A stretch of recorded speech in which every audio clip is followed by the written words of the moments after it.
तो hello guys, एक बार फिर से स्वागत है आपका इस बेहतरीन से चैनल पर। और हमने इससे पहले वाले वीडियो में मैं कह सकता हूं कि हमने पहला चैप्टर कवर कर लिया है, जिसके टोटल थे हमारे पास 5 लेक्चर।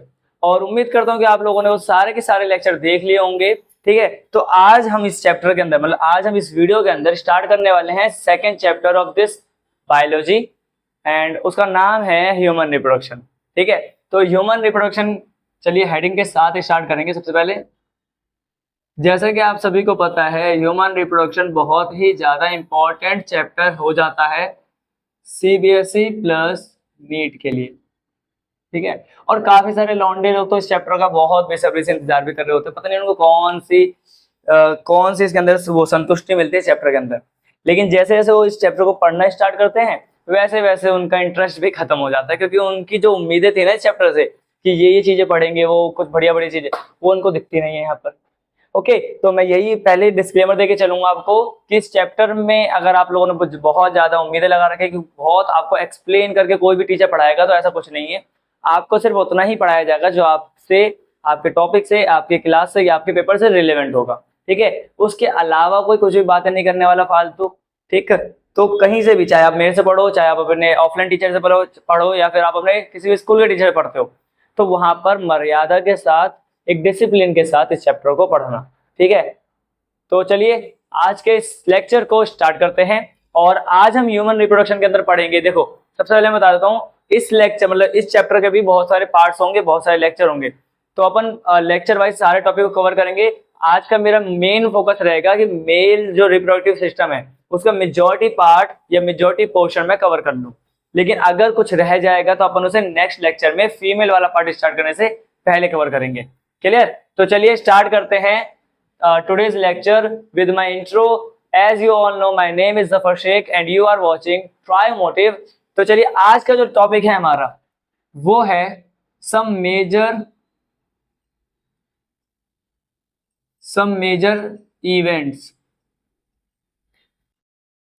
in reproduction। देखिए क्या होता है कि बच्चे सारे चैप्टर को, पूरे चैप्टर पढ़ लेते हैं, लेकिन उनको कुछ कुछ इवेंट्स के बारे में पता ही नहीं होता, जो कि एनसीईआरटी ने इस चैप्टर के पहले ही पैराग्राफ में दे रखी है। ठीक है, तो जैसा कि कुछ आपके गिने चुने 7-8 के आसपास आपके इवेंट्स हैं। पहला इवेंट, सबसे पहला इस चैप्टर के अंदर जो है वो है गैमेटोजेनेसिस। तो गैमेटोजेनेसिस क्या होता है, आपको ये समझना पड़ेगा कि व्हाट इज गैमेटोजेनेसिस। तो इट इज द प्रोसेस, ये एक टाइप का प्रोसेस है। It is the process in which male or female make their gametes। समझे? ये क्या है? ये एक ऐसी प्रक्रिया है, ऐसा प्रोसेस है जिसके अंदर मेल और फीमेल अपने अपने क्या बनाते हैं, गैमेट बनाते हैं। तो जैसा कि हम जानते हैं, देखो मेल क्या करते हैं, मेल अलग ही अपने गैमेट बनाएंगे। तो हमें सबको पता है कि मेल बनाता है स्पर्म। ठीक है, और वो जिस प्रोसेस के थ्रू बनाता है उस प्रोसेस को अपन कहते हैं स्पर्मेटोजेनेसिस। स्पर्मेटोजेनेसिस कहा जाता है। ठीक है, स्पर्मेटोजेनेसिस का मतलब होता है कि इसके अंदर आप स्पर्म की फॉर्मेशन कर रहे हो। ठीक है, अब क्या होता है कि इससे अपन क्या बना रहे हैं, स्पर्म बना रहे हैं। ओके, स्पर्म बना रहे हैं। तो स्पर्म को आपको पता ही होगा, इसके अंदर क्या मिलता है आपको, XY होता है। ठीक है भाई, XY होता है। वहीं अगर बात करें फीमेल के केस में, तो फीमेल क्या बनाती है, फीमेल ओवा बनाती है या एग बनाती है। ये तो आपको पता ही होगा कि फीमेल क्या बना रही है, ओवा या egg, by the process oogenesis। ठीक है, फीमेल के अंदर हर हफ्ते कह रहा हूँ, हर महीने क्या होता है, एक एग रिलीज होता है। ठीक है, एंड उसी की वजह से उनको आगे जाके क्या होते हैं, प्रॉब्लम, पीरियड्स आते हैं। तो क्या बनाती है वो, या तो आप उसे ओवा बोल लो या आप उसे एग बोल लो। और इनका क्या अगर इसका वो देखा जाए जीनोटाइप, तो क्रोमोसोम आपको XX देखने को मिलेगा। ठीक है भाई, तो पहला इवेंट आपको क्लियर होगा। अब एक बार मान लो गैमेट बन गया दोनों के अंदर, तो क्या होगा, अब मेल के अंदर से स्पर्म का बाहर आना, मेल के अंदर से स्पर्म का क्या होगा, बाहर आना होगा। ठीक है, जिसको अपन जनरली वैसे तो इजैकुलेशन में काउंट करते हैं, लेकिन इजैकुलेशन के बारे में इतना ज्यादा बताया नहीं गया, तो फिर भी देख लो इजैकुलेशन क्या होता है।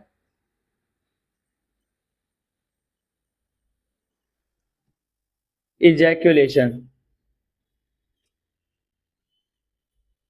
इजैकुलेशन क्या होता है? इजैकुलेशन का मतलब होता है रिमूवल ऑफ या फिर ejection of sperm from the male penis. ठीक है, तो आप लिख सकते हो removal of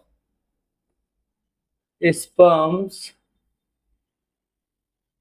from male penis. Clear? यानी पेनिस के अंदर से स्पर्म का बाहर आना ही इजैकुलेशन कहलाता है। देन उसके बाद बात कर लेते हैं, थर्ड जो इवेंट है वो है इंसेमाइनेशन।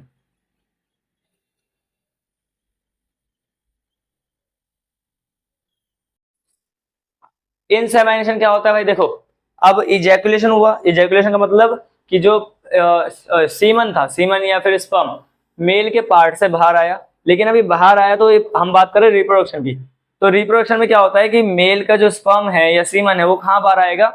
जब वो कॉइटस कर रहा होगा या सेक्स कर रहा होगा। ठीक है, तो उस केस में वो जो पूरा पार्ट है, वो जो सीमन है, वो जो लिक्विड है, वो कहाँ जाएगा? फीमेल के जेनाइटल ट्रैक्ट के अंदर जाएगा। ठीक है, तो आप बताओगे इसके अंदर ये क्या होता है? आप बोलोगे ये क्या होता है? एंट्री ऑफ स्पर्म्स या सीमन इनटू फीमेल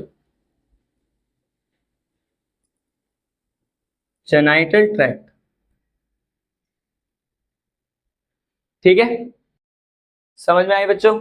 याद रखना यहाँ पर कि एंट्री कहाँ हो रही है, स्पर्म या सीमन कहाँ जा रहा है, तो याद रखना वो फीमेल के जेनाइटल ट्रैक्ट में जा रहे हैं। It is called tract, not a track. ठीक है, ये ट्रैक नहीं होता, ट्रैक्ट होता है। क्लियर? उसके बाद अपना आ जाता है प्रोसेस। देखो, अब क्या था, पहले मेल गैमेट बना मेल के अंदर, फिर फीमेल गैमेट बना फीमेल के अंदर, फिर मेल से मेल गैमेट कहाँ जाएगा? फीमेल के पार्ट्स में या रिप्रोडक्टिव पार्ट के अंदर। ठीक है, अब फीमेल का गैमेट वहां पे उसका वेट कर रहा होगा, तो ठीक है, मेल का गैमेट जैसे आएगा फीमेल के गैमेट के साथ वो मिलेगा, और उस प्रोसेस को हम जानते हैं भाई, बचपन से पढ़ते आ रहे हो आप, उसे अपन कहते हैं फर्टिलाइजेशन। ठीक है, तो यहाँ पर चौथा इवेंट जो आपको पता होना चाहिए, दैट इज फर्टिलाइजेशन।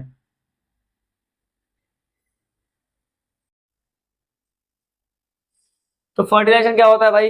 ये एक ऐसा प्रोसेस होता है, प्रोसेस इन विच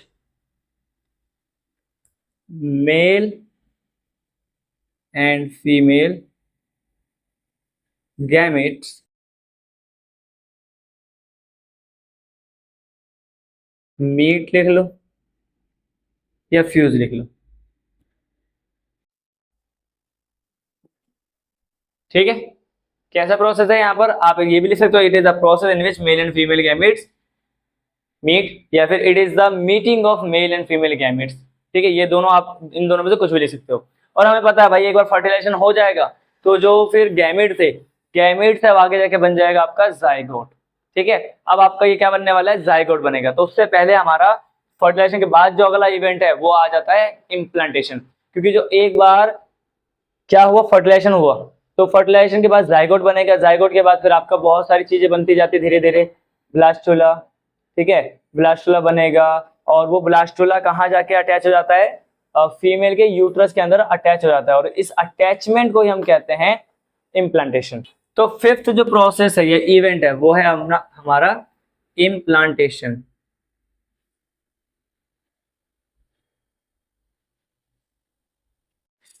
अब इम्प्लांटेशन मैंने अभी अभी आपको बताया क्या होता है। जाइगोट से बहुत सारी स्टेजेस आ रही होती हैं, 2 cell stage, 4 cell stage, 8 cell stage.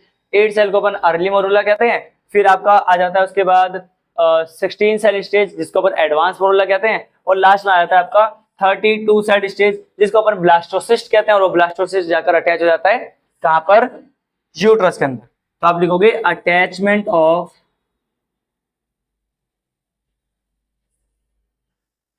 Blastocyst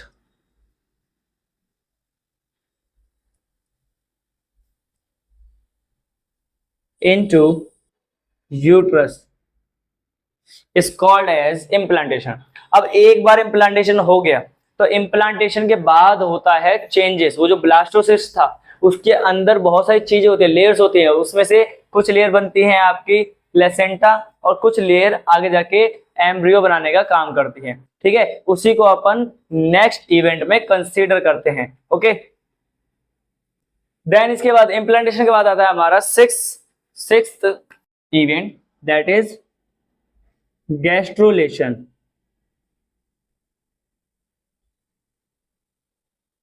इसमें क्या होता है, जो ब्लास्टोसिस्ट होता है, ब्लास्टोसिस्ट will change या convert into gastrula with 3 germ layers। ठीक है, यानी क्या होता है, 3 germ layers के अंदर जो हमारा ब्लास्टोसिस्ट है वो कन्वर्ट हो जाता है। ओके, उसके बाद आता है हमारा 7वां स्टेप, 7वां इवेंट, जिसको अपन कहते हैं ऑर्गेनोजेनेसिस। ऑर्गेनोजेनेसिस नाम से ही पता चल रहा है कि कहीं ना कहीं इसमें अब ऑर्गन्स बनेंगे।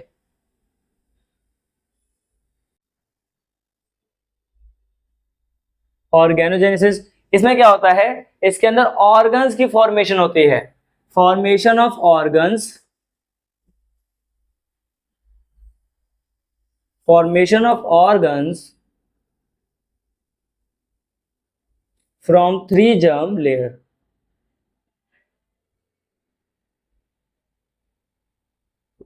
Okay guys, and last step जो है हमारा वो है पार्चुरेशन। एक बार सारे के सारे पार्चुरेशन, एक बार ये ऊपर के स्टेप जो हो जाते हैं ना सारे, उन स्टेप के होने के बाद लास्ट स्टेप बचता है जिसके अंदर बेबी पूरी तरीके से तैयार हो गया। मतलब यहाँ तक ऑर्गेनोजेनेसिस में क्या हो जाता है, बेबी पूरी तरीके से तैयार हो जाता है, 9 महीने पूरे हो जाते हैं, और लास्ट के मंथ में बेबी जो 9th मंथ होता है उसमें बेबी क्या हो जाता है, बॉडी से बाहर आ जाता है। ठीक है, एक्सपेल हो जाता है। तो यहाँ पे आप लिखोगे delivery of baby.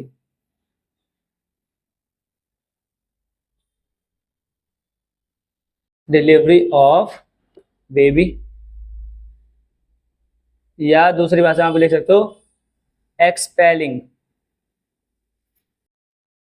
Expelling of foetus. जो मदर की बॉडी होती है वो क्या करती है, फीटस को एक्सपेल कर देती है अपने यूट्रस से बाहर। ओके, तो फटाफट से आप इन जो भी 8 इवेंट्स हैं इनको उतार लीजिए, फिर अपन इसके आगे के टॉपिक को देखेंगे। तो चलिए बच्चों, आपने इसे उतार लिया होगा। अब आगे के टॉपिक की बात करेंगे तो सबसे पहले स्टार्ट करेंगे अपन मेल रिप्रोडक्टिव सिस्टम से। ठीक है, तो जल्दी जल्दी से इरेज करके चलते हैं मेल वाले पार्ट्स पर, जो कि बहुत ज्यादा इंटरेस्टिंग टॉपिक होने वाला है। क्योंकि एक बार मेल पार्ट खत्म हो जाए, मेल के अंदर स्पर्मेटोजेनेसिस खत्म हो जाए, तो बस बच जाता है हमारा फीमेल पार्ट। क्योंकि फीमेल पार्ट बहुत ज्यादा कॉम्प्लिकेटेड है, चैप्टर में भी और रियल लाइफ में भी। ठीक है, क्योंकि फीमेल के अंदर बहुत सारी कॉम्प्लिकेशंस आ जाती हैं और इसी वजह से बहुत सारी उनके अंदर बीमारियां भी देखने को मिलती हैं। तो चलिए स्टार्ट करते हैं with the heading male reproductive system. अब इस पूरे सिस्टम के अंदर हमें सबसे पहले ये समझना है कि कौन सा प्राइमरी सेक्स ऑर्गन होता है और कौन सा सेकेंडरी सेक्स ऑर्गन होता है। तो अब आपका सवाल होना ये चाहिए था कि भैया ये प्राइमरी और सेकेंडरी सेक्स ऑर्गन से क्या मतलब है, काम तो एक ही है। लेकिन याद रखना, जो प्राइमरी सेक्स ऑर्गन होते हैं, प्राइमरी सेक्स ऑर्गन होते हैं वो असेंशियल होते हैं, और जो सेकेंडरी सेक्स ऑर्गन होते हैं वो एक्सेसरी यानी सपोर्टिव सेक्स ऑर्गन होते हैं। तो याद रखना, जो भी मैं प्राइमरी की बात कर रहा हूं, प्राइमरी वाले क्या होते हैं, प्राइमरी वाले होते हैं आपके असेंशियल, बहुत जरूरी असेंशियल ऑर्गन होते हैं ये। और जो सेकेंडरी होते हैं ये आपके एक्सेसरी होते हैं।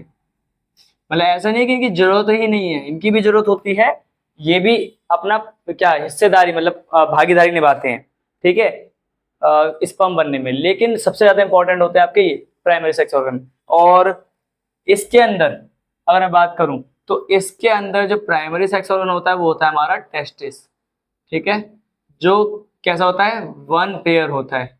नंबर की बात करूं तो दो दो होते हैं नंबर में, ठीक है। और सेकेंडरी सेक्स ऑर्गन के अंदर अभी अपन सब कुछ देख ही लेंगे। सबसे पहले बात कर लेते हैं कि जो मेल रिप्रोडक्टिव सिस्टम है या मेल रिप्रोडक्टिव पार्ट है वो कहाँ प्रेजेंट होता है। तो लोकेशन की बात करेंगे हम, जो कि एनसीईआरटी ने बहुत अच्छे से बताया है कि ये प्रेजेंट होता है कहाँ, पेल्विक रीजन में, पेल्विक रीजन, ठीक है, लोअर पेल्विक रीजन बोल लो, एक ही बात है। उसके बाद जैसे कि मैंने आपको बताया कि यहाँ पर हमारे पास प्राइमरी सेक्स ऑर्गन क्या है, टेस्टिस है। प्राइमरी सेक्स ऑर्गन की बात करूँ अगर मैं, आपसे कोई पूछे what is the primary sex organ and male का प्राइमरी सेक्स ऑर्गन क्या होता है, तो बता देना उसे कि वो होता है टेस्टिस। उसके बाद अगर मैं कोई आपसे ये पूछ ले कि सेकेंडरी सेक्स ऑर्गन बताओ, तो सेकेंडरी सेक्स ऑर्गन के अंदर तो भाई आपको क्या क्या देखना है वो देखो, कुछ कुछ चीजें हैं जैसे एक्सेसरी डक्ट, कुछ डक्ट्स हो जाती हैं, ठीक है, मतलब ट्यूब्स, और कुछ आ जाती हैं आपकी ग्लैंड्स, जो कि बहुत ज्यादा इंपॉर्टेंट रोल प्ले करता है। तो यहाँ पर आएगा आपका एक्सेसरी ग्लैंड्स। इनमें भी अगर मैं बात करूं तो एक्सेसरी डक्ट कौन कौन सी होती है वो देख लो। एक्सेसरी डक्ट आपको सीक्वेंस में ही याद रखना है जो मैं लिखवाऊंगा। एक होती है रेटेटेस्टिस, उसके बाद होती है वासा एफ्रेंसिया,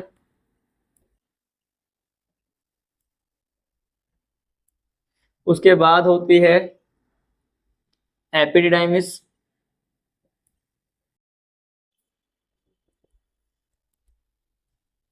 उसके बाद आप देखते हो वास डिफरेंस, ठीक है, और एट द एंड आ जाता है वो घूम फिर कर यूरेथ्रा के अंदर, ठीक है। वहीं अगर बात करें अपन एक्सेसरी ग्लैंड के बारे में, तो ग्लैंड हमारे अंदर यानी मेल्स के अंदर होते हैं तीन, ठीक है। तीन ग्लैंड कौन कौन से होते हैं वो देख लो।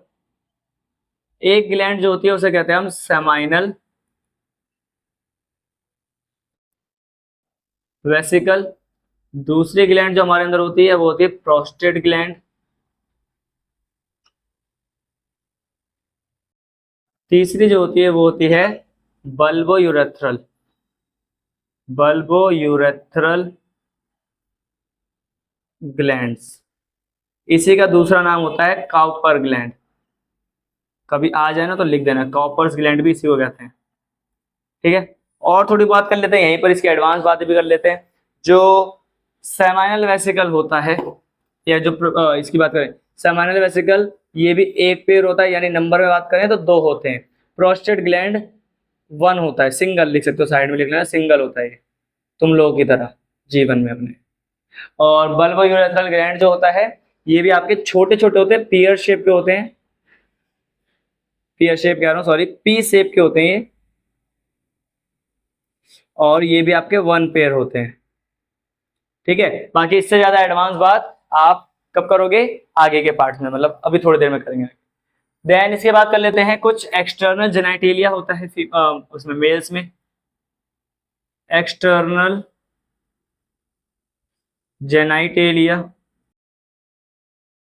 एक्सटर्नल जेनाइटेलिया का मतलब होता है बेटा कि जो भी बॉडी के बाहर है, और बाहर बॉडी के क्या दिखता है तुम्हें, तो बेसिकली वैसे तो दो चीजें, वैसे तो एक ही को कंसिडर करते हैं लेकिन अपन दो बोल सकते हैं। एक तो हो जाता है पेनिस और दूसरा हो जाता है स्क्रोटम, क्योंकि कहीं ना कहीं स्क्रोटम भी पेनिस के नीचे ही होता है, ठीक है। अब पेनिस के नीचे ही होता है तो हम इसको भी अपन कंसीडर कर सकते हैं एज अ एक्सटर्नल जेनाइटेलिया। तो ये पूरा का पूरा अगर आप देखोगे तो ये क्या है, एक मेल रिप्रोडक्टिव पार्ट है, ठीक है। उसके अंदर जो इंपॉर्टेंट है, जो भी इंपॉर्टेंट चीजें हैं, चाहे प्राइमरी सेक्स ऑर्गन हो गया, सेकेंडरी सेक्स ऑर्गन हो गया, या फिर आपका एक्सटर्नल जेनाइटेलिया हो गया, वो सारा लिखा पड़ा है, ठीक है। और उसी के बाद अगर मैं बात करूं कि जो टेस्टिस है, जो टेस्टिस होता है वो ओवल होता है इन शेप, ठीक है। टेस्टिस का शेप आपसे पूछा जाए तो वो ओवल शेप का होता है। अंडे के आकार का, ठीक है। उसकी लेंथ की बात करूं तो उसका लेंथ होता है 4 से 5 सेंटीमीटर, और अगर उसके विड्थ की बात करूं तो वो होता है 2 से 3 सेंटीमीटर, जो कि आपको याद रखना है। तो एक बार इसे उतारो, क्योंकि मुझे पूरा क्लीन बोर्ड चाहिए अच्छे से कराने के लिए, ठीक है। तो चलिए बच्चों, आपने इसे उतार लिया होगा। तो अब स्टार्ट करते हैं टेस्टिस से और चलेंगे बहुत दूर तक। सबसे पहले हमारा हेडिंग होगा टेस्टिस।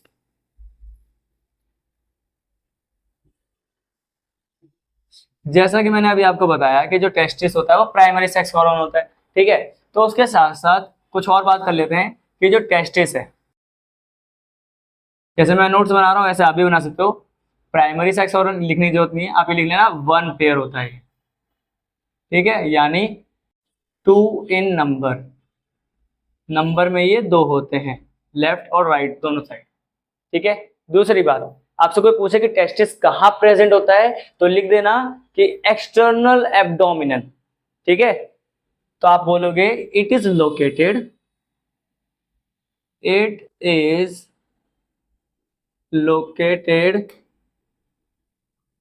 एक्सटर्नल एब्डोमिनल कैविटी, ठीक है। कहाँ पर पाया जाता है ये, मतलब बॉडी के जो एक्सटर्नल आपका एब्डोमिन होता है, एब्डोमेन, उसके बाहर वाले पार्ट में पाया जाता है, ठीक है। उसके बाद भी एक चीज देखनी है कि एक्सटर्नल एब्डोमिनल में भी कहाँ होता है। तो आप लिख सकते हो एक्सटर्नल एब्डोमिनल के अंदर ये एक पाउच लाइक स्ट्रक्चर में पाया जाता है। पाउच लाइक यानी थैले, सैक जैसे स्ट्रक्चर में, इन पाउच लाइक स्ट्रक्चर, जिसको हम कहते हैं कॉल्ड एज स्क्रोटम।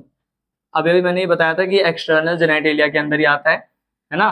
तो स्क्रोटम, अब ये स्क्रोटम क्या क्या है, कैसा है, इसकी बात कर लेते हैं एक बार। बहुत इंटरेस्टिंग टॉपिक है ये। जो स्क्रोटम है ये हमारी बॉडी के बाहर होता है, लड़कों की बॉडी के आउटर साइड होता है, ठीक है। और हमेशा स्क्रोटम के अंदर का टेम्परेचर आपकी बॉडी के टेम्परेचर से 2 से 2.5 डिग्री सेल्सियस कम रहता है, ठीक है। यानी आपकी बॉडी अगर ज्यादा वार्म हो रही होगी तो आपके जो स्क्रोटम है वो कैसे होगा, वो थोड़ा सा उस बॉडी के कंपेरिजन में ठंडे रहते हैं, ठीक है। तो पहली बात याद रखना, इसके बारे में लिखोगे आप कि बॉडी टेम्परेचर 2 से लेकर 2.5 डिग्री सेल्सियस लोअर रहता है,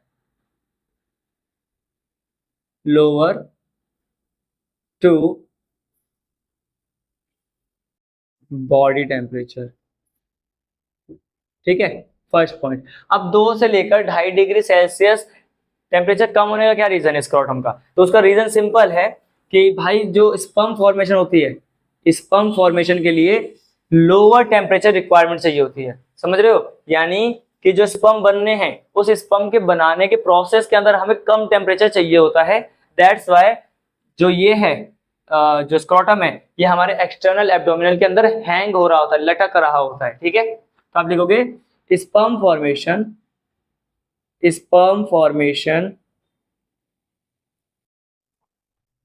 required lower temperature, ठीक है। एक चीज और लिख लेते हैं कि जो स्क्रोटम है भाई ये कैसा है, हैंगिंग स्ट्रक्चर है, हैंगिंग स्ट्रक्चर होता है, जो जो हैंग हो रहा होता है एक्सटर्नल एब्डोमिनल के अंदर। अच्छा और बताता हूं आपको मैं, जो स्क्रोटम है, स्क्रोटम बना होता है 2 चीजों से, ठीक है। यही बात कर लेते हैं सामने ही। जो स्क्रोटम है वो 2 चीजों से मिलकर बना होता है। वो 2 चीजें कौन सी हैं, एक तो होते हैं सुपरफिशियल और एक होती है डार्टोस मसल, ठीक है। दोनों यही बात कर लेंगे, सुपरफिशियल और डार्टोस मसल की बात कर रहे हैं। सुपरफिशियल और डार्टोस मसल क्या है ये दोनों, देखो एक होता है स्क्रोटम की बाहर की लेयर, स्क्रोटम के बाहर की लेयर होती है जिसको अपन सुपरफिशियल कहते हैं, यानी स्किन होती है, स्किन होती है। और सभी मेल्स ने देखा ही होगा कि वो थोड़ी सी फोल्डेड रहती है हमेशा, ठीक है। और वहीं अगर बात करें डार्टोस मसल की, तो स्किन के जस्ट नीचे एक मसल होती है, और उसका मेन काम क्या होता है? उसका मेन काम होता है सर्दियों में स्क्रोटम को बॉडी के पास लेके जाना, और गर्मियों में स्क्रोटम को बॉडी से दूर लेके जाना। क्योंकि हम सभी ये जानते हैं कि सर्दियों में एटमॉस्फेयर जो होता है हमारा, या फिर बोलूं मैं हमारा सराउंडिंग होता है, वो बहुत ज्यादा ठंडा होता है, कोल्ड होता है। और आपको अभी मैंने बताया कि स्क्रोटम का टेम्परेचर बॉडी के टेम्परेचर से ऑलरेडी 2 से 2.5 डिग्री सेल्सियस कम रहता है। और अपने एनवायरमेंट की बात करूं, आसपास की बात करूं, तो वहां का टेम्परेचर और लो होता है सर्दियों में। तो जिसकी वजह से स्क्रोटम जो है, स्क्रोटम का मेन काम होता है कि उतना डिग्री मतलब उतना टेम्परेचर प्रोवाइड करना टेस्टिस को, जिससे वो स्पर्म बना सके, ठीक है। लेकिन अगर सर्दियों में भी वो नीचे ही हैंग कर रहा होगा, तो उस कंडीशन में उसको उसका जो टेम्परेचर होगा वो बहुत ज्यादा नीचे चला जाएगा, ठीक है। तो जिस वजह से वो क्या करता है, वो अपने आप को वापस कहाँ लेकर आ जाता है, बॉडी के पास ले आता है, समझे। और वहीं अगर मैं बात करूं गर्मियों के टाइम की, तो गर्मियों के टाइम पर वो अपने आप को रिलैक्स कर लेता है, रिलैक्स कर लेता है इन द सेंस कि हमारी बॉडी का टेम्परेचर पहले ही गर्मी में बहुत गर्म है, ठीक है, और बाहर की सराउंडिंग भी गर्म रहती है, ठीक है। तो क्या करते हैं हम उस टाइम पे, जो स्क्रोटम है वो अपने आप को बॉडी से मतलब थोड़ा सा दूर लेके चला जाता है, जिससे कि बॉडी का टेम्परेचर जितना भी हो उसे 2-2.5 डिग्री सेल्सियस ये कम प्रोवाइड कर सके टेस्टिस को। तो यहाँ पे हम लिखेंगे ये मेजरली क्या करता है, ये कॉन्ट्रैक्शन करवाता है या रिलैक्सेशन करवाता है। मैं कॉन्ट्रैक्शन का एग्जांपल लेके चलूंगा, आप समझ जाना फिर रिलैक्सेशन कैसे होगा, ठीक है। In colds, in colds and winters जो हमारे स्क्रोटम है, स्क्रोटम कम्स टूवर्ड्स बॉडी, ठीक है। क्या होता है, स्क्रोटम क्या हो जाता है, बॉडी के एकदम पास आ जाता है, ताकि जो है so that temperature inside the scrotum will remain, समझे। अब वो पास इसलिए आया था ताकि अंदर का जो स्क्रोटम के अंदर का टेम्परेचर है वो मेंटेन रहे। सेम चीज गोज विद समर, ठीक है। गर्मियों के टाइम पर भी यही चीजें होती हैं। तो होप सो आपको ये चीज समझ में आ गई होगी कि स्क्रोटम के अंदर 2 लेयर होती है, एक सुपरफिशियल जो बाहर होती है, एक डार्टोस मसल जो अंदर होती है। अंदर वाली मसल का काम होता है कॉन्ट्रैक्शन और रिलैक्सेशन करवाना, और स्किन का काम तो ऑब्वियस सी बात है प्रोटेक्शन करवाना ही होता है, ठीक है। देन इसके बाद बात कर लेते हैं अपन आगे की चीजों की, जो कि टेस्टिस की बात हो रही है। अब टेस्टिस के अंदर मैंने बताया स्क्रोटम होता है ना। स्क्रोटम को हटाओ, स्क्रोटम के अंदर टेस्टिस है, सॉरी उल्टा बोल दिया मैंने, टेस्टिस के अंदर स्क्रोटम नहीं होता, स्क्रोटम के अंदर टेस्टिस होता है, ठीक है। और जो ये टेस्टिस है, आप इसके लिए आगे लिखोगे टेस्टिस के अंदर छोटे छोटे कंपार्टमेंट पाए जाते हैं, छोटे छोटे कमरे, रूम्स होते हैं। वो भी कितने, एक टेस्टिस के अंदर 200 से लेकर 250 के आसपास छोटे छोटे क्या होते हैं, कंपार्टमेंट। तो आप देखोगे in each testis, in each testis आप लिखोगे 200 to 250 स्मॉल कंपार्टमेंट्स प्रेजेंट, ठीक है। जिसको अपन क्या कहते हैं, नॉन एज, जिसको हम प्यार से कहते हैं टेस्टिकुलर लोब्यूल। क्या कहा जाता है उसको, testicular lobule.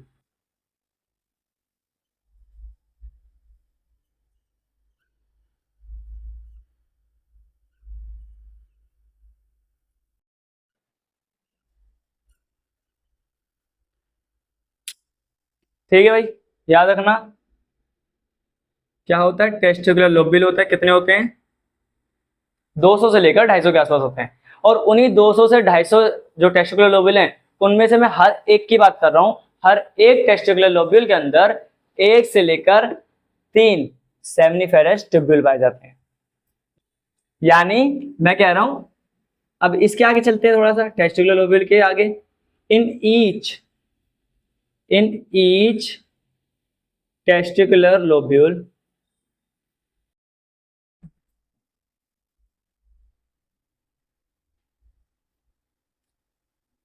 there is 1 to 3 seminiferous tubules। और ये सारी चीजें आपके सीबीएसई के पर्सपेक्टिव से बहुत इंपॉर्टेंट है कि किसके अंदर कितने क्या क्या चीजें पाई जा रही है। ठीक है, कहां पर 250 है, कहां पर आपका 1 से 3 है, ये सारी चीजें आपके लिए इंपॉर्टेंट हो जाती है क्योंकि आप जस्ट इसके सीबीएसई के बाद नीट देने वाले हो। तो ये सारी चीजें एक अच्छे से शॉर्ट नोट की तरह बना के चलो। और मैं भी यही कोशिश कर रहा हूँ कि बहुत ज्यादा आपके लिए मैं ना वो बोझ ना बना दूं, आपको बहुत छोटे छोटे क्रिस्प कॉन्सेप्ट की तरह कॉन्सेप्ट तो मिल जाए, साथ ही साथ नोट्स भी मिल जाए, यही मेरी कोशिश है। ठीक है, इसी के आगे अपन और लिखेंगे, इसी के आगे अपन और ये लिखेंगे कि जो टेस्टिस है उसके साइज की बात कर लेते हैं। तो जो ये होता है टेस्टिस, ओवल होता है, ओवल इन शेप की बात हो गई। उसी के साथ बात करें अगर साइज की, तो याद रखना लेंथ में ये होता है 4 से 5 सेंटीमीटर, और विड्थ की बात की जाए अगर, तो विड्थ में हो जाता है ये 2 से 3 सेंटीमीटर। और ये चीज हम अलग से ब्रैकेट बना के लिखेंगे ताकि आपकी नजरें इस पे बार बार पढ़ते रहे और आपको याद रहे। ठीक है भाई, तो फटाफट से ये जो भी लिखवाया है इसको एक बार नोट डाउन कर लो, फिर उसके बाद अपन नेक्स्ट टॉपिक की तरफ आगे बढ़ेंगे। तो चलिए बच्चों, आपने इसे उतार लिया होगा, अब आगे चलते हैं और कुछ और स्ट्रक्चर और टॉपिक देखते हैं फटाफट से।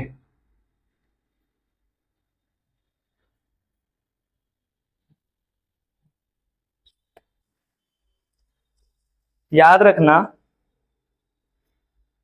एक बात याद रखना है, ड्यूरिंग फीटल लाइफ, यानी जब बच्चा अपनी माँ के पेट में होता है उस टाइम पर जो टेस्टिस होते हैं वो कहाँ डेवलप होते हैं, इनसाइड मदर। ठीक है, आप लिखोगे, साइड में देख लेते हैं, ड्यूरिंग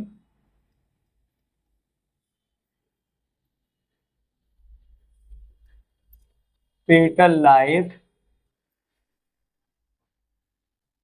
टेस्टिस डेवलप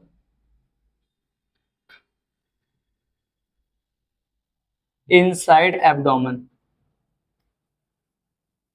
ठीक है, यानी पहले एब्डोमेन के अंदर होते हैं, लेकिन जैसे ही बच्चा 7 मंथ पार करता है, ठीक है, after 7th month of pregnancy, जो बेबी का जो टेस्टिस है वो डिसेंड हो जाते हैं इनटू स्क्रोटम। तो आप क्या लिखोगे, after 7th month of pregnancy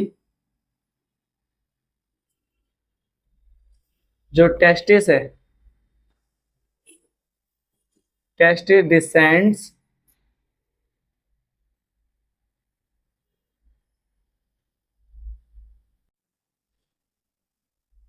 into scrotum, जो कि स्क्रोटम हमेशा ही, स्क्रोटम स्टार्टिंग से ही एब्डोमेन के बाहर होता है, लेकिन उसके अंदर हमेशा से टेस्टिस नहीं होते। 7वें महीने के बाद टेस्टिस उसके अंदर डिसेंड हो जाते हैं बाय इंग्वाइनल कैनाल। अब ये इंग्वाइनल कैनाल क्या है उसको अभी अपन एक डायग्राम के थ्रू देखेंगे, ये लाइन इंपॉर्टेंट है फिलहाल। ठीक है, अब फटाफट से देखो, मैं आपको एक डायग्राम बना के दिखाता हूं। मान लो ये क्या है, एब्डोमेन है। ठीक है, दिस इज एब्डोमेन।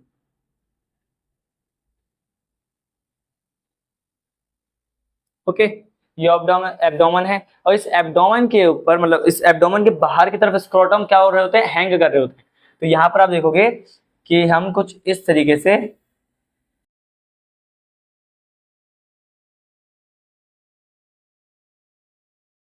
स्क्रोटम बनाएंगे। कुछ ऐसा स्क्रोटम का स्ट्रक्चर होता है, ठीक है, और स्क्रोटम बीच से सेपरेट हो रहे होते हैं। ऐसा नहीं कि दोनों स्क्रोटम एक ही पाउच के अंदर हो, नहीं, दोनों के दोनों अलग होते हैं, ठीक है भाई। उसके बाद आप देखोगे कि बीच में टेस्टिस होता है। मैं कह रहा हूं यहाँ पर टेस्टिस है, देखो ये रहा, और यहाँ पे टेस्टिस है, ये रहा, ठीक है। छोटा बड़ा बन गया हो तो कोई दिक्कत नहीं है भाई। अब यहां से टेस्टिस ऊपर की तरफ से कनेक्टेड रहता है एब्डोमेन से, क्योंकि अब ऑब्वियस ही बात है भाई, ये टेस्टिस है, फ्रीली तो हैंग नहीं कर रहा होगा स्ट्रक्चर के अंदर।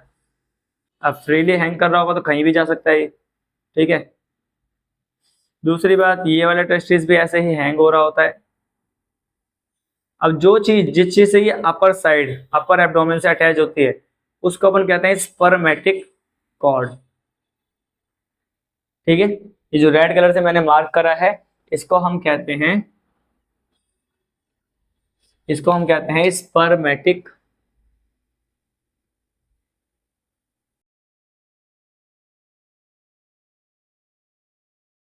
कॉर्ड।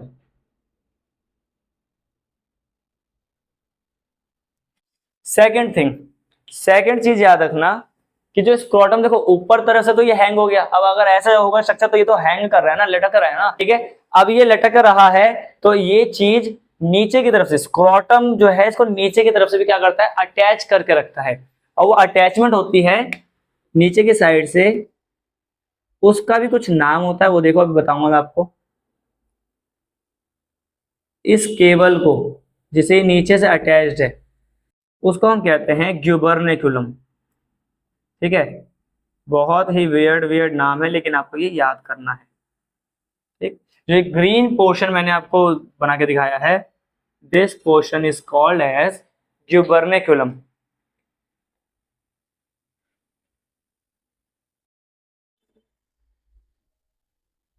ठीक है। क्या है ये, ग्यूबरनेकुलम है। देन इसकी बात करें तो ये तो हमें पता है ये टेस्टिस है, ओके। उसके बाद अगर इसको देखो तो ये जो लाइन जा रही है बीच में, इस लाइन को हम कहते हैं स्क्रोटल सैक, ओके ना। और उसके बाद आप देखोगे कि ये वाली केबल जो यहां पर है, इसी को कहते हैं हम इंग्वाइनल कैनाल, इंग्वाइनल कैनाल। ये कैनाल क्या करता है, ये हेल्प करता है, help the testis to attach with abdomen, ठीक है। वैसे ऊपर हमने समझ लिया, लिखने की जरूरत नहीं है। उसके बाद यहाँ पर आप देखोगे इसके अंदर बहुत सारी कैविटी होती है, इसके अंदर कैविटी पाई जाती है,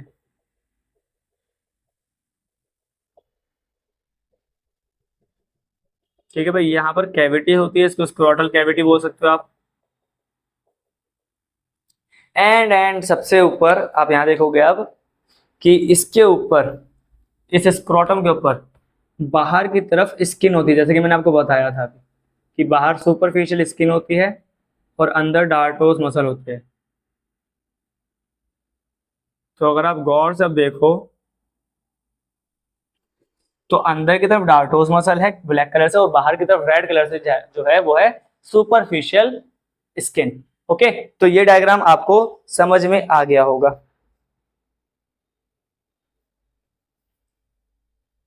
क्लियर है बच्चों। वहीं अगर मैं बात करूं तो टेस्टिस का, याद रखना टेस्टिस की कुछ कवरिंग होती है, ऑल्दो एनसीईआरटी ने मेंशन नहीं करा, टेस्टिस कवरिंग।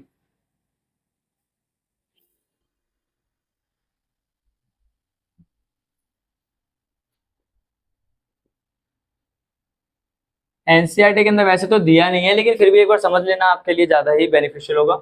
टेस्टिस के अंदर 3 लेयर होती हैं, 3 कवरिंग होती है, एक आउटर होती है, एक इनर होती है और एक मिडल होती है।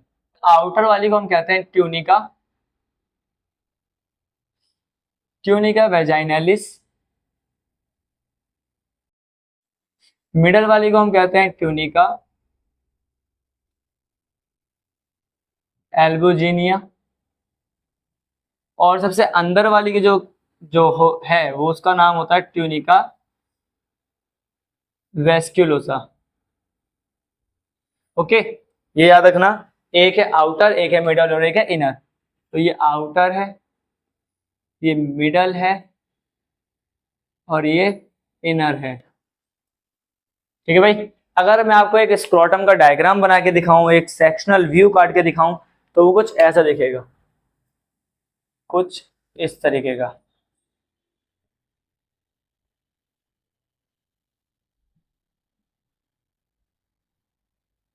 तो सबसे बाहर वाली ट्यूनिका वेजाइनालिस, फिर उसके अंदर एक और लेयर बनाओगे आप, इसके अंदर एक और लेयर बना लो।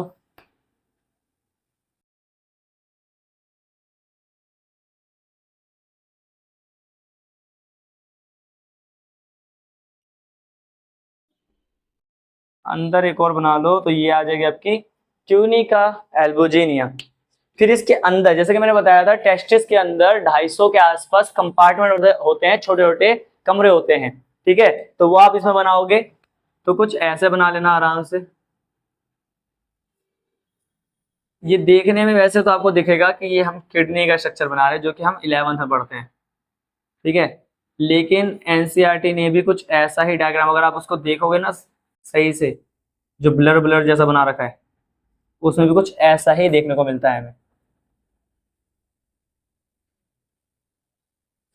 कुछ इस तरीके का स्ट्रक्चर होता है। ओके, और इन हर एक टेस्टिकुलर लोब्यूल के अंदर, टेस्टिकुलर लोब्यूल के अंदर हमें 1 से 3, आप 1 से 3 क्या बनाओगे इसके अंदर, सेमिनिफेरस ट्यूब्यूल। किसी में 1 हो सकती है, किसी में 3 हो सकती है, किसी में 2 भी हो सकती है, डजेंट मैटर। ये क्या है, सेमिनिफेरस ट्यूब्यूल है।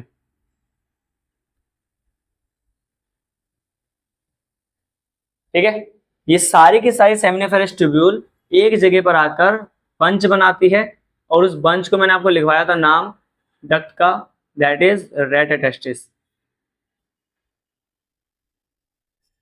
ठीक है, ये जहां पर आके जुड़ेगी, वहां पर आप एक बनाओगे, नाम दोगे उस पार्ट को, और वो पार्ट है, इस सारे पार्ट को एक साथ जोड़ दो, जो कि है रेटेटेस्टिस। और उसके बाद ये रेटेटेस्टिस क्या करती है, यहां से ये बाहर निकल रही होती है,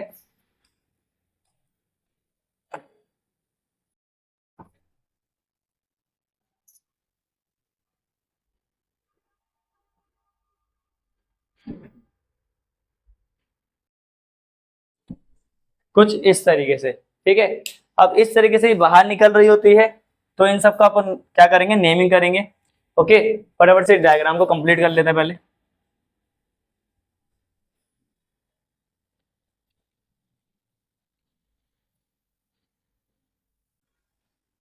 अब क्या होता है बेटा, याद रखना, ये आगे जाके अटैच हो जाता है आपका एपिडिडाइमिस के अंदर। तो यहाँ पर हम देखेंगे एक एपिडिडाइमिस का स्ट्रक्चर होता है कुछ इस तरीके का।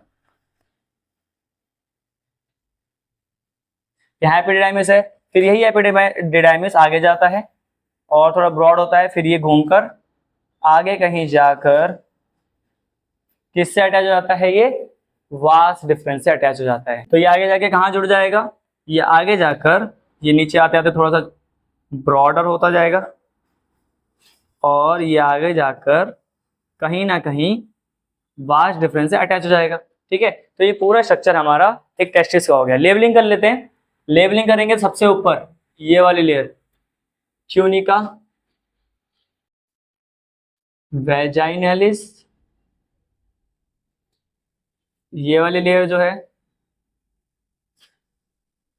वो हो जाएगी ट्यूनिका एल्बुजिनिया।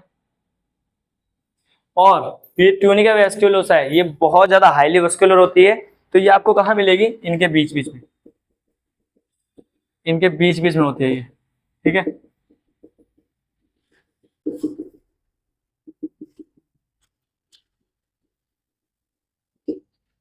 तो तीसरी लाइन जो कि है इनर, वो है ट्यूनिका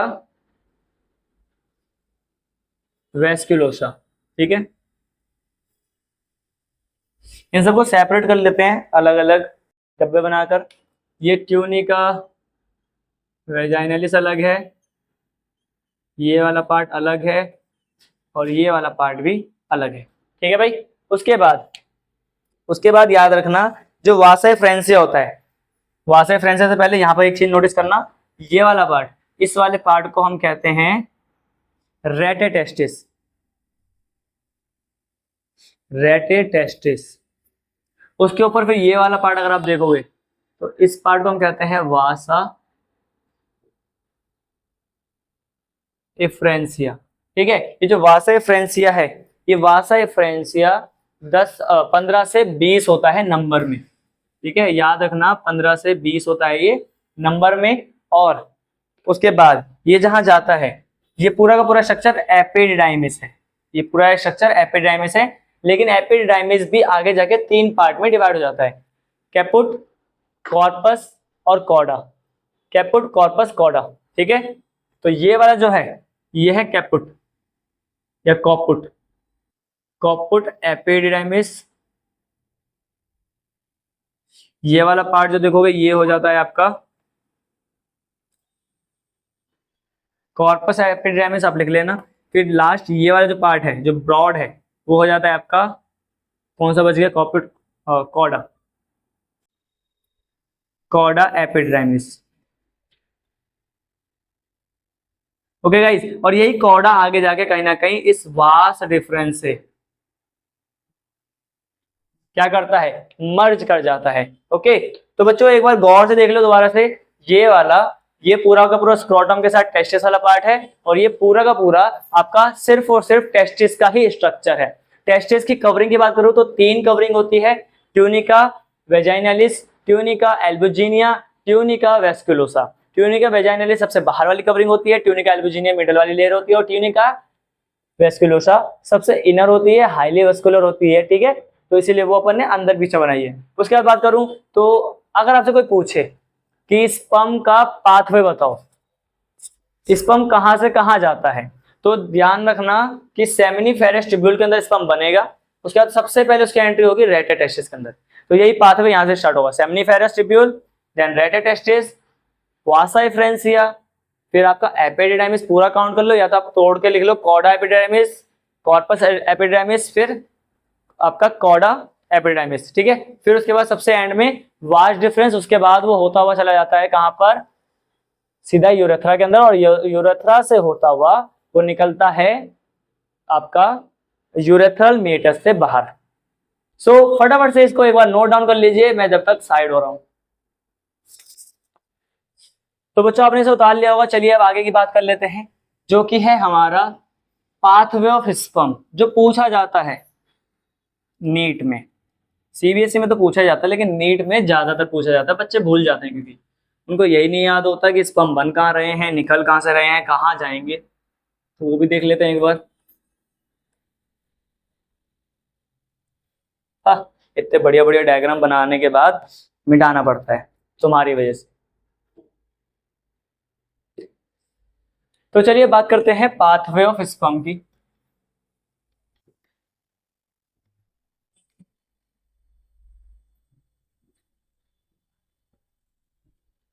तो ये पाथवे ऑफ स्पर्म आप सभी बच्चों को याद रखना है किसी भी तरीके से। बहुत लोग इसको अलग अलग निमोनिक से याद करवाते हैं, बट आई प्रेफर कि आप लंबे तरीके से याद करो, क्योंकि कई बार क्या होता है निमोनिक्स याद करने के लिए भी आपको निमोनिक बनाना पड़ता है, और इस चक्कर में आपको ये याद नहीं रहता कि आपने वो निमोनिक बनाया किस लिए था। ठीक है, तो आप ऑनेस्टली अच्छे तरीके से ही याद करो, कोई शॉर्ट ट्रिक मत अपनाओ। ठीक है, तो याद रखना सबसे पहले स्पर्म कहाँ बनेगा, सेमिनिफेरस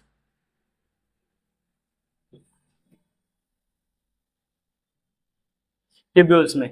सबसे पहले कहां बना, सेमिनिफेरस ट्यूब्यूल के अंदर। फिर उसके बाद ये यहां से कहां जाएगा, रेटेटेस्टिस के पास। उसके बाद ये जाएगा वासा एफ्रेंसिया के पास। उसके बाद ये जाएगा एपिडिडाइमिस के पास। उसके बाद ये जाएगा वास डिफरेंस के पास। फिर वहां से होते हुए ये जाएगा यूरेथ्रा के पास, और यूरेथ्रा को अपन क्या कहते हैं, यूरिनोजेनिटल ट्रैक्ट। और एट द एंड यहां से होता हुआ ये यूरेथ्रल मिएटस के थ्रू बाहर आ जाएगा। ओके, तो ये पूरा का पूरा हो गया पाथवे ऑफ स्पर्म।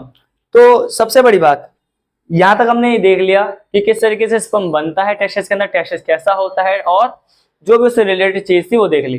अब मेन बात अपने को करनी है कि जो स्पर्म है, सॉरी स्पर्म कह रहा हूं, जो आपका पेनिस है वो कैसा दिखता है उसकी बात कर लेते हैं। ठीक है, तो चलिए फटाफट से स्पर्म का डायग्राम देखते हैं। अगेन स्पर्म, सॉरी, पेनिस का डायग्राम देखते हैं। अब मान लो कि ये है हमारे पास यूरिनरी ब्लैडर, जिसको अपन शॉर्ट में यूबी बोलते हैं। तो वैसे तो डायग्राम आएगा नहीं, न सीबीएसई में पूछ रहे हैं कई सालों से, ना ही नीट में तो वैसे भी नहीं आता, लेकिन इसकी लेबलिंग कई बार आती है, चाहे वो सीबीएसई हो या फिर नीट हो, वहां पर लेबलिंग पूछ लिया जाता है। तो उसके लिए आपको डायग्राम की प्रैक्टिस बार बार बना बना कर करनी है। और याद रखो कि डायग्राम जितना ज्यादा आप प्यारा बनाओगे उतना ही बार बार आपको उसे पढ़ने का मन करेगा। तो मेरे साथ साथ डायग्राम ना बनाएं, क्योंकि मैं बीच में बहुत चीजें इरेज करूंगा और आपका डायग्राम बार बार गलत होता जाएगा। ठीक है, अब यहां से आप देखो,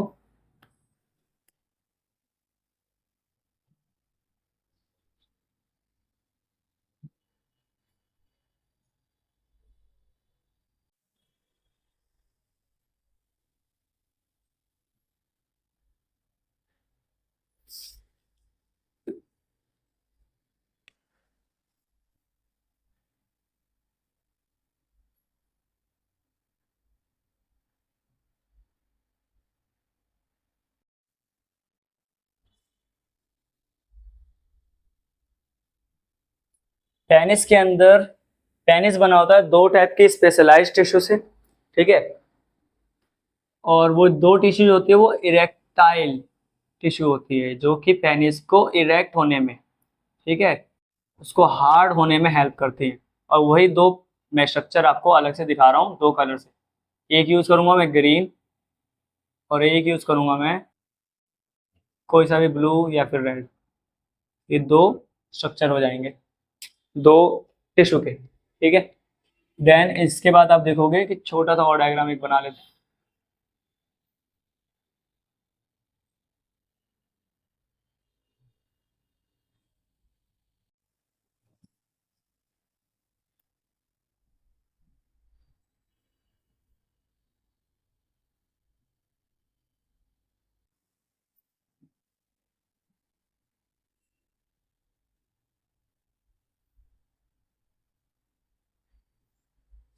सो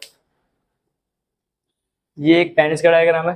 ठीक है, यहाँ पर अगर आप गौर से देखो तो यहाँ छोटे से पी शेप के ग्लैंड पाए जाते हैं, जिनको मैंने बताया था बल्बो यूरेथ्रल ग्लैंड कहा जाता है। ठीक है, उसके ऊपर जाओगे यहाँ पर सबसे ऊपर की तरफ, तो यहाँ एक ग्लैंड और पाया जाता है,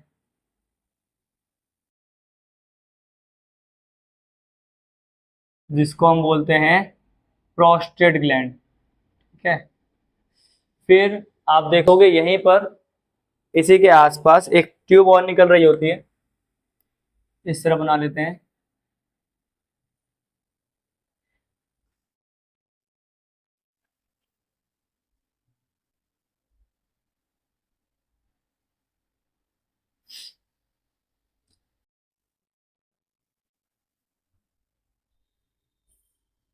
ठीक है, अब क्या होता है, यहां से हमारा जो टेस्टिस था वो टेस्टिस से पेनिस से ही अटैच होता है, क्योंकि आपने सामने देख लिया यहाँ पर कुछ पैसेज है सेमिनिफेरस ट्यूब्यूल रेटे टेस्टिस, तो हमें उसके लिए भी डायग्राम बनाना पड़ेगा, जो कि कुछ ऐसा देखेगा कि मान लो यहाँ पर हमने बनाया ये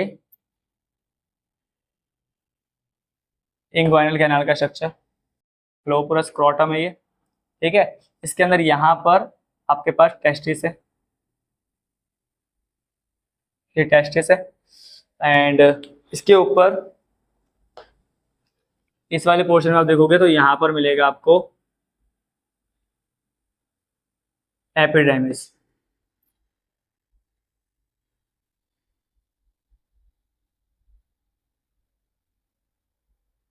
ये है एपिडर्मिस, और यहाँ से ये एक वास्ट डिफरेंस के थ्रू ऊपर जा रहा होता है, ठीक है। और बीच में आपको बताया था मैंने कैनाल होता है, कैनाल कौन सा कैनाल, इंग्वाइनल कैनाल, यही बीच में बना सकते हो आप चाहे तो। सो ये है आपका इंग्वाइनल कैनाल, ये है एपिडिडाइमिस, ये टेस्टिस। अगेन याद दिला देता हूँ, वन पेयर होता है।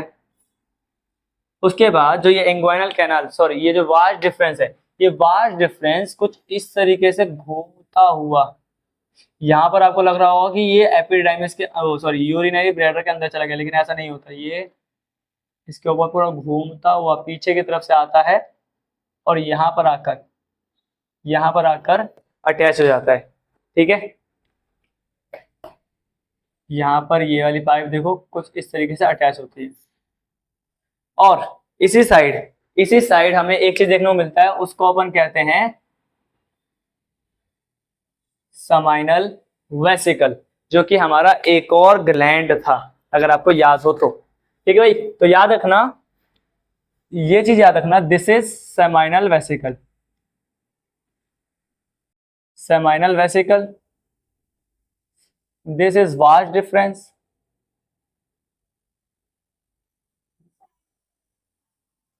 ये पूरा नहीं दिख रहा, कोई बात नहीं। फिर ये अगर मैं बात करूं तो ये है आपका प्रोस्टेट ग्लैंड,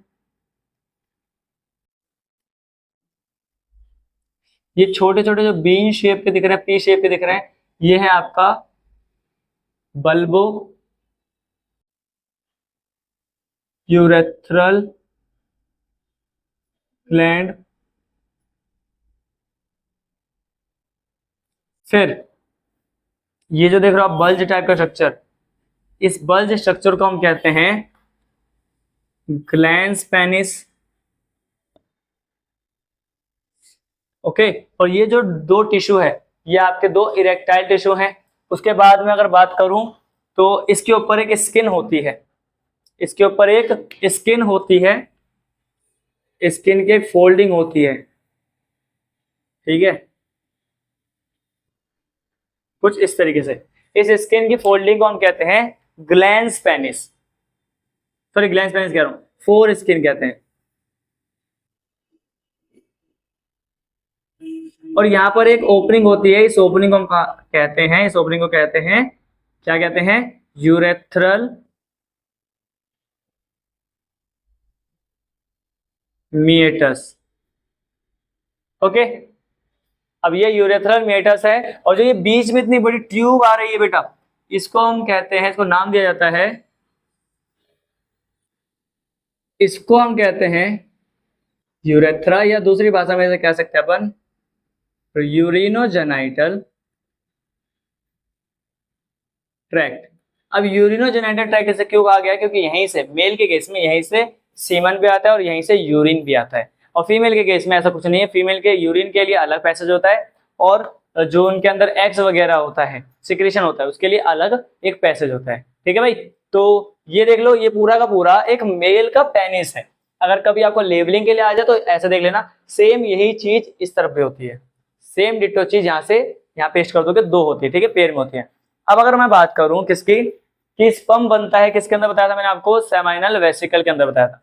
तो उसका भी डायग्राम एनसीईआरटी ने दे रखा है, और एनसीईआरटी ने ये भी बताया है कि जो सेमाइनल वेसिकल होती है उनके अंदर मेजरली 3 सेल्स होती है, ठीक है। 3 सेल्स कौन कौन सी होती है, एक तो होती है आपकी सर्टोली सेल, और एक होती है मेल जर्म सेल, जिसको अपन कहते हैं स्पर्मेटोगोनिया, ठीक है। मेल जर्म सेल या स्पर्मेटोगोनिया बोल लो, एक ही बात है। और सर्टोली सेल, ये दोनों की दोनों कहाँ होती है, ये दोनों की दोनों आप देखोगे पाया जाता है आपका किसके अंदर, सेमनीफेरस ट्यूब्यूल के अंदर, क्लियर। और सेमनीफेरस ट्यूब्यूल की बात करो तो उसके जो बाहर वाले, जो बाहर की तरफ का एरिया होता है ना, उसके अंदर एक सेल और पाई जाती है जिसको कहते हैं इंटरस्टिशियल सेल, ठीक है, या फिर आप उसे ये बोल सकते हो लिडिक सेल।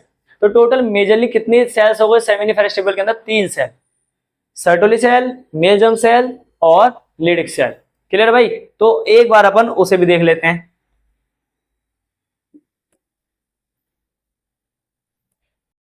उतार तो आपने लिया ही होगा, इसलिए मैंने इसे साइड डायरेक्ट इरेज कर दिया। ठीक है, देखो डायग्राम दिखा रहा हूं मैं सेमिनी फेरस ट्यूब्यूल का। अगर आप इसमें गौर से देखो, मान लो मैं कह रहा हूं ये सेमिनिफेरस ट्यूब्यूल है, ठीक है, और मैंने कहा कि याद रखना एक टेस्टिकुलर लोब्यूल के अंदर कितने, 1 से 3 सेमिनिफेरस ट्यूब्यूल होते हैं। तो वही अपन देख रहे हैं उसका एक स्ट्रक्चर। और मान लो मैं कह रहा हूं कि इसके अंदर 3 सेमिनिफेरस ट्यूब्यूल है। ओके, मान लो एक यहां हो गया ऐसा, एक यहां हो लिया और एक ये रहा, ये 3 सेमिनिफेरस ट्यूब्यूल हो गए। तो देखो क्या होता है कि पूरे सेल के अंदर कुछ सेल ऐसी बड़ी सी होती है, इनके अंदर कुछ सेल्स ऐसी होती हैं हर एक सेमिनिफेरस ट्यूब्यूल के अंदर, और कुछ सेल जो होती हैं वो छोटी छोटी होती हैं। उन छोटी छोटी सेल को देखेंगे और बड़ी बड़ी सेल को भी देख लेंगे एक साथ। ये छोटी सेल जो है ये स्पर्मेटोगोनिया या मेल जर्म सेल कहलाती हैं, और जो रेड कलर की बना रखी हैं वो सर्टोली सेल है। सबके पास अपना अपना न्यूक्लियस होगा, because nucleus is the boss of the cell. ठीक है भाई, तो ये हो गया। और फिर और बात कर लेते हैं इसी के आसपास, इसी के चारों तरफ यहाँ छोटी छोटी क्या होती हैं, कुछ कैविटी होती है, फ्लूइड होता है, और इन्हीं फ्लूइड के अंदर क्या पाया जाता है, इन्हीं फ्लूइड के अंदर पाया जाता है जो मैं बता रहा था आपको, तीसरी सेल। ठीक है, तीसरी सेल भी इसी के अंदर पाई जाती है, इसको कहते हैं इंटरस्टिशियल स्पेस कहा जाता है। ओके, फिर इसी के अंदर आपके ब्लड वेसल्स पाए जाते हैं, और इसके अंदर कुछ आप देखो कॉम्पिटेंट सेल्स होते हैं, इम्यूनोलॉजिकल कॉम्पिटेंट सेल्स होते हैं। ठीक है, ब्लड वेसल ही बना लेते हैं साइड में, सबकी लेबलिंग कर लेते हैं फटाफट से। तो देखो भाई, यहां पर देखोगे तो ये है आपका सर्टोली सेल, अगर यहां देखोगे तो ये है आपका मेल जर्म सेल, यहां इसे नीले वाले को देखोगे तो ये है आपका लिडिक सेल, लिडिक सेल्स या इंटरस्टिशियल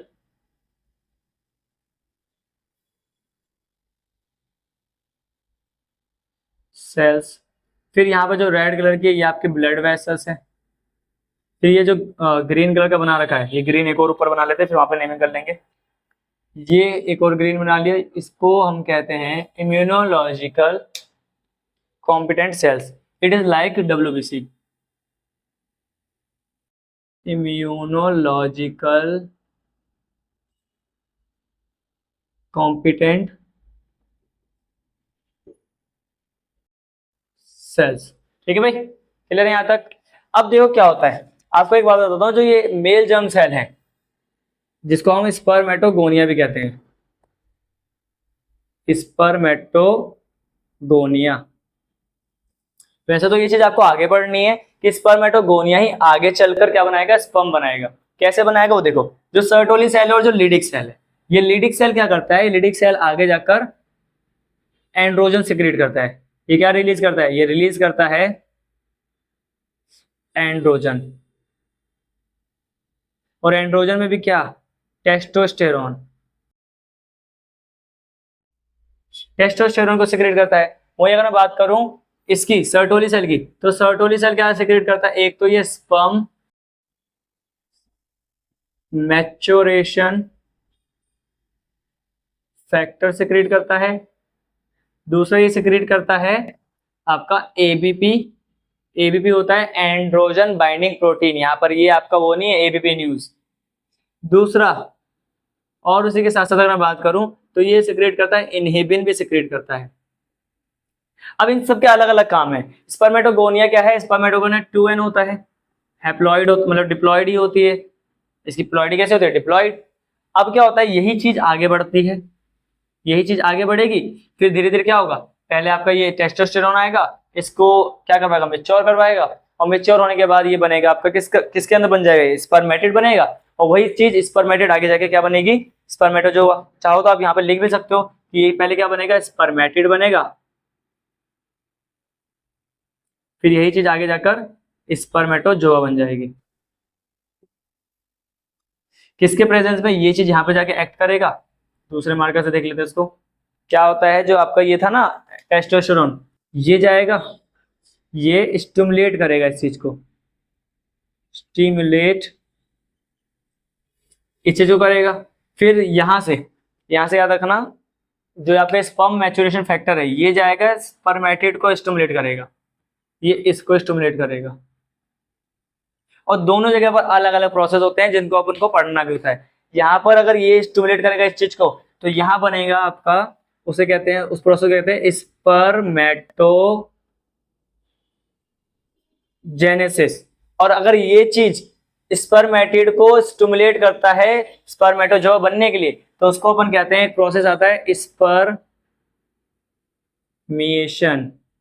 ठीक है, एक हो गया स्पर्मिएशन, एक हो गया स्पर्मेटोजेनेसिस, और एक और चीज आती है आपका, ठीक है, स्पर्मियोजेनेसिस।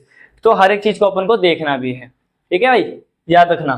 तो ये था हमारा सेमिनिफेरस ट्यूब्यूल का स्ट्रक्चर, क्योंकि इसी के अंदर कहीं ना कहीं मैंने बोला ना यही स्पर्म बनता है, तो यहाँ अंदर स्पर्म बन गया सर्टोली सेल के अंदर, फिर वही धीरे धीरे करके बाहर आएगा, और एट द एंड यहाँ से होता हुआ बाहर निकल जाएगा ड्यूरिंग कॉइटस या ड्यूरिंग सेक्स। समझ में आया? इसको नोट डाउन कर लो एक बार, फिर अपन आगे का कुछ टॉपिक बच रहा है, जो जैसे कि आपका सेकेंडरी सेक्स ऑर्गन में आपका क्या था, एक डक्ट वाला पार्ट रहता है वो देख लेंगे, और एक बस आपका ग्लैंड वाला पार्ट। ठीक है भाई, तो चलिए बच्चों, आपने इसे उतार लिया होगा, उम्मीद करते हैं।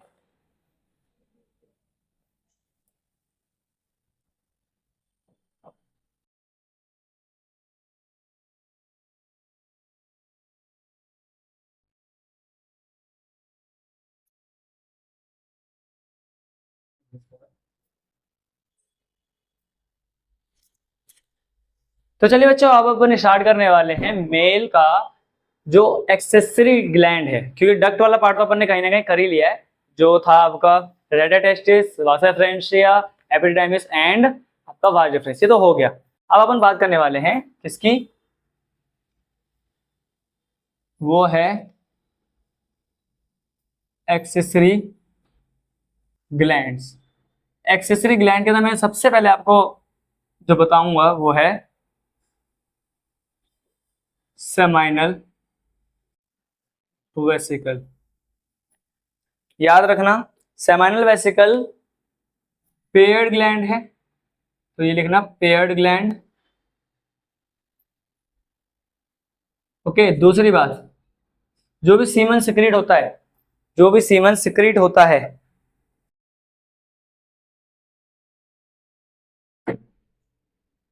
पेयर्ड ग्लैंड है। और याद रखना, जो भी सीमन सिक्रीट होता है मेल में से, उसका 60 से 70% अमाउंट जो है वो कौन सिक्रेट करता है, वो सेमाइनल वेसिकल ही सिक्रेट करता है। पीएच की बात करूं तो इसका पीएच होता है अल्कलाइन। ठीक है, पीएच अल्कलाइन सिक्रेशन होता है इसका। ओके, और उसी के साथ साथ याद रखना इसकी वैल्यू है वो रहती है 7.4।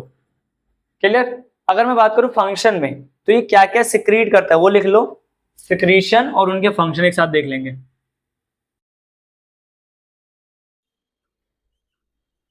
क्या क्या सिक्रीट करता है वो देखो। सबसे पहले याद रखना, ये सिक्रीट करता है फ्रक्टोज। दूसरा याद रखना प्रोस्टाग्लैंडिन। तीसरा क्लॉटिंग फैक्टर या क्लॉटिंग प्रोटीन। एंड चौथा इनोसिटोल। ठीक है, इनोसिटॉल। अब एक एक करके इन सबके काम देख लेते हैं। फ्रक्टोज की बात करूं तो फ्रक्टोज क्या करता है? Fructose is a energy source.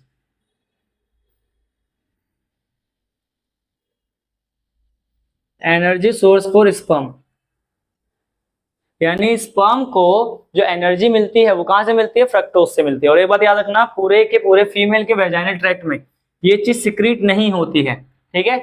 Female के अंदर ये वाली चीज फ्रक्टोज कभी सिक्रीट नहीं होती है, सिर्फ ये मेल के ही वेजाइनल पार्ट, वेजाइनल कह रहा हूं सॉरी, मेल के ही रिप्रोडक्टिव पार्ट से सिक्रीट होती है ये, ठीक है। तो यही रीजन है कि जब भी किसी फीमेल का रेप होता है तो रेप के केस में कैसे पता करते हैं कि उस फीमेल का रेप हुआ है या फिर उसको डायरेक्ट मारा गया है? तो उसके अंदर, उसके वेजाइना के अंदर फ्रक्टोज ढूंढा जाता है। अगर फ्रक्टोज के फ्रेगमेंट्स मिलते हैं, फ्रेगमेंट यानी उसके ट्रेट्स मिलते हैं, तो ये माना जाता है कि जो फीमेल है उसको मारने से पहले उसका रेप किया गया है, उसका रेप किया गया है, ठीक है। तो याद रखना। उसके बाद बात करते हैं प्रोस्टाग्लैंडिन की। तो जो प्रोस्टाग्लैंडिन है ये क्या करता है? ये एक्टिवेशन करवाता है, एक्टिवेशन ऑफ स्पर्म, यानी स्पर्म को एक्टिवेट करवाता है ये, ठीक है।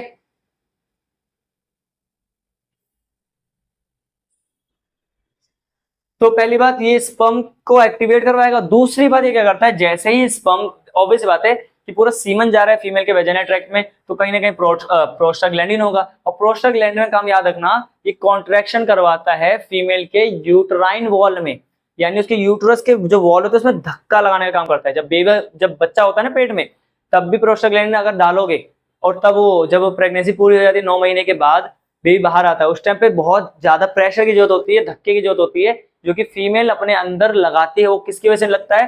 प्रोस्टाग्लैंडिन की वजह से। और फिलहाल ये प्रोस्टाग्लैंडिन कहां से आ रहा है? सीमन के अंदर से, मतलब मेल के पास से होता हुआ आ रहा है सीमन के थ्रू, ठीक है। तो वो क्या करवाएगा? वो जो आपका वेजाइनल के अंदर, मतलब सॉरी यूट्रस होता है, फीमेल के अंदर जो यूट्रस होता है वहां पर क्या करवाएगा? कॉन्ट्रैक्शन करवाएगा, धक्का लगवाएगा, यानी स्पर्म को यहां से यहां तक भेजने का काम करेगा, ठीक है। तो याद रखना ये क्या करता है?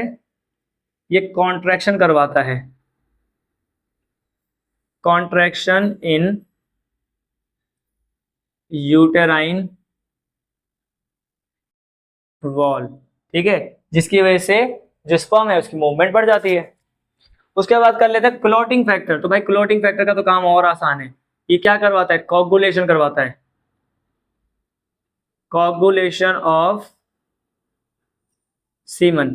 सीमन का जो है ना, सीमन को बहुत ज्यादा उसकी डेंसिटी बढ़ाता है, ठीक है, कोगुलेट करवाता है। रही बात इसकी इनोसिटॉल की, तो ये स्पर्म के कैपेसिटेशन को बढ़ाता है। इट मींस कि ये स्पर्म की कैपेसिटी को बढ़ाता है। तो ये किस लिए होता है? Increase capacitation, capacitation of sperm, यानी स्पर्म की कैपेसिटी को इंक्रीज करता है। तो ये याद रखना, ये था आपका समाइनल वेसिकल की, समाइनल वेसिकल की बात। वहीं अगर आप बात कर लें तो दूसरा जो आपका ग्लैंड है दैट इज प्रोस्टेट ग्लैंड। ये सिंगल होता है,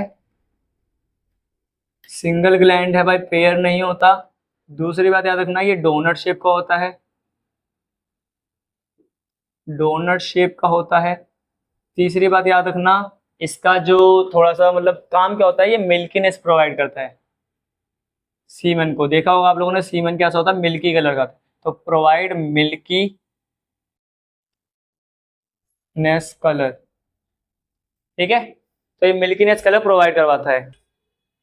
इसके पीएच की अगर बात करी जाए तो इसका पीएच होता है 6.5, यानी एसिडिक होता है ये। और उसी के साथ साथ याद रखना कि जो प्रोस्टेट है, प्रोस्टेट पूरे सीमन का 30% अमाउंट बनाता है,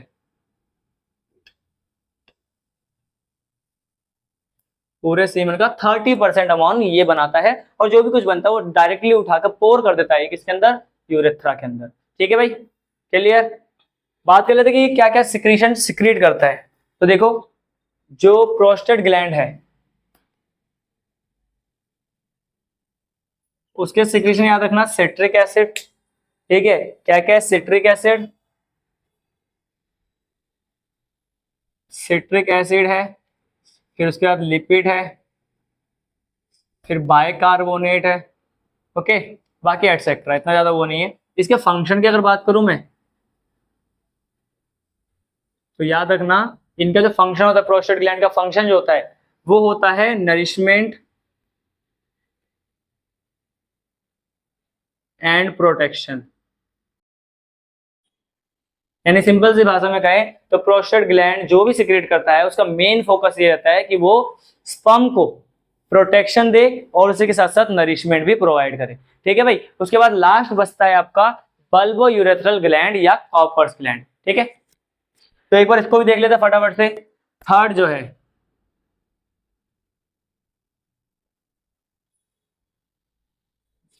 वो है बल्बो यूरेथ्रल ग्लैंड या इसको कहते हैं अपन कॉपर्स ग्लैंड, कॉपर्स ग्लैंड। इसका मेजर रोल क्या है, बस इतना याद रखना, ये क्या करवाता है, ये सिक्रीट करता है, सिक्रीट सम म्यूकस। याद रखना बच्चों, जो यहाँ से म्यूकस सिक्रीट हो रहा है, जो ये म्यूकस सिक्रीट होता है ना कॉपर ग्लैंड से या बल्बो यूरेथ्रल ग्लैंड से, इसका मेन फोकस ये होता है कि जो भी कपल कॉइटस कर रहे हैं या सेक्स कर रहे हैं तो बीच में उनको कोई दिक्कत ना आए, कोई भी प्रॉब्लम ना आए। मतलब मेन बात ये कहना चाह रहा हूँ, ल्यूब्रिकेशन प्रोवाइड करता है ये, ल्यूब्रिकेशन प्रोवाइड करता है। ठीक है, अब ल्यूब्रिकेशन से किस तरीके से दिक्कत नहीं आएगी भाई, देखो सिंपल सी बात है, दोनों वेजाइना और पेनिस दोनों ही मांस है, हार्ड मांस होता है। तो दोनों जब आपस में ये जाएंगे, अटैच होंगे, मिलेंगे, तो कहीं ना कहीं मांस के बीच में जब भी आप क्या होगा, फ्रिक्शन क्रिएट हो सकता है, फ्रिक्शन क्रिएट हो सकता है। तो पेनिस के ऊपर क्या आ सकता है, रैशेस आ सकते हैं, रेडिश पड़ सकता है वो। ठीक है, तो उस केस में अगर म्यूकस सिक्रीट होगा तो म्यूकस क्या करता है, म्यूकस कहीं ना कहीं एक टाइप से उसको प्रोटेक्शन ही प्रोवाइड कर रहा होता है। क्लियर भाई। तो यहां तक देख लो, ये हमारे तीनों के तीनों ग्लैंड हो गए। ओके, अच्छा ऑलमोस्ट हमने पार्ट खत्म कर लिया है मेल का, जो भी था हमने स्पर्म देख लिया, टेस्टिस देख लिया, टेस्टिस का स्ट्रक्चर देख लिए, फिर पेनिस का स्ट्रक्चर देख लिया हमने, और सारे ग्लैंड देख लिए हमने। टेस्टिस प्राइमरी सेक्स ऑर्गन होता है, ये भी अपन ऑलमोस्ट देख चुके हैं। अब मैं बता देता हूँ एक लास्ट चीज याद रखना, कि जो भी सीमन बनता है, सीमन जो जितना भी सीमन बन रहा है, यहां पर आप अलग से लिख लेना,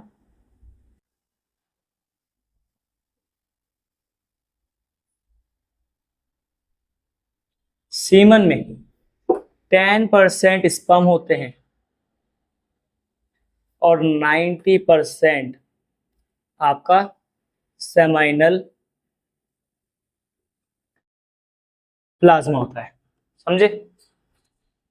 यानी सिर्फ और सिर्फ 10% स्पर्म एंड 90% सेमाइनल प्लाज्मा, और सेमाइनल प्लाज्मा बनता है इन तीनों के सिक्रेशन को मिलाकर। ठीक है, तो ये आपका नोट पॉइंट हो सकता है, इसको आप नोट करके अलग से लिखना। उसी के साथ साथ इन वन इजैकुलेशन, एक इजैकुलेशन में मान लो कोई एक मेल, एक पर्सन, एक बॉय अगर एक टाइम पर इजैकुलेशन करता है तो उस टाइम पे निकलता है आपका 2 से लेकर 6 ml ऑफ सीमन। ठीक है, 2 से लेकर 6 ml सीमन निकलता है, और 2 से 6 ml सीमन के अंदर कितने स्पर्म होते हैं, याद रखना 200 से लेके 300 मिलियन आपके क्या पाए जाते हैं, स्पर्म होते हैं एक इजैकुलेशन में।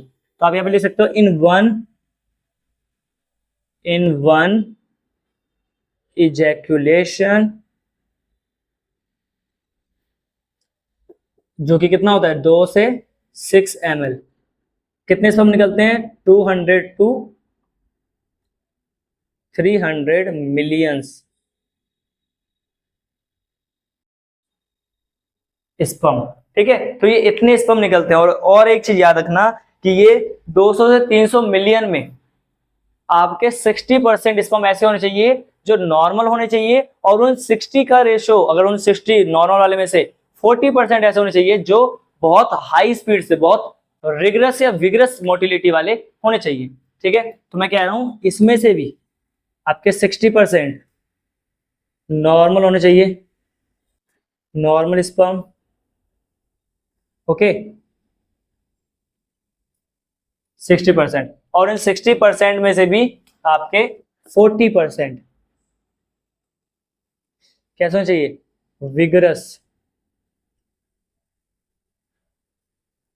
मोर्टेलिटी की होनी चाहिए, यानी बहुत स्पीड में भागने वाले होने चाहिए। तो यहाँ पर खत्म होता है हमारा पहला लेक्चर, ठीक है। अगर कुछ भी इस लेक्चर के अंदर कुछ भी थोड़ा बहुत भी पार्ट अगर मेल का रह गया होगा तो वो मैं आपको नेक्स्ट लेक्चर में करवा दूंगा।